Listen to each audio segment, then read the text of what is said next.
if they're described as supernatural or superhuman, what does that sound like that we've studied so far this course? They are born with some... Apart from the normal. Okay, yeah, they're apart from the normal population, if you will, but it suggests they might be born with this characteristic. Yeah, okay, right, good. Like Superman.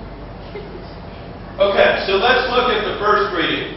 This is the 1976 theory of charismatic leadership, and as I mentioned, this is House, and he was the first person to actually start this idea going.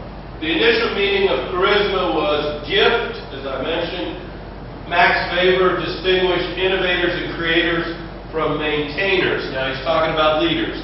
So he's saying innovators and creators are distinguished from maintainers, and the attribute, the gift of charisma is part of the creative or innovative quality of the leader's goals.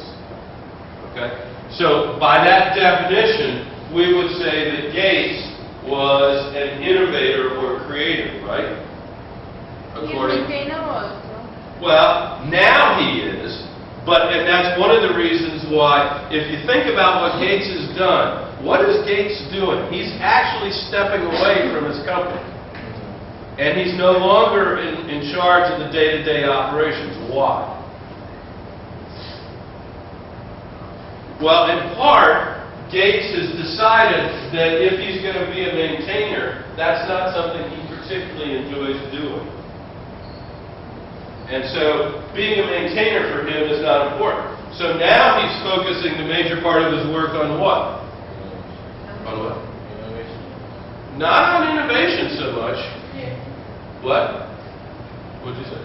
But on charity. He started the Bill and Melinda Gates Foundation, and Warren Buffett has given, I don't know how many billions of dollars to it, and now it is the world's largest private charity. And he's focusing primarily on the issues of health. And the issue that he's most focused on is eradicating malaria, which is one of the world's largest and deadliest diseases. And so he's shifted, if you will, roles because he's not particularly happy being a maintainer. Now remember, what did Fiedler say? Fiedler would have predicted that Gates might not have been a very good maintainer. Because remember, a maintainer is someone who is in between where the situation's sort of favorable but not unfavorable, and that's one kind of leader. If you're in a very unfavorable situation or a very favorable situation for Fiedler, that's a different kind of leadership. Okay?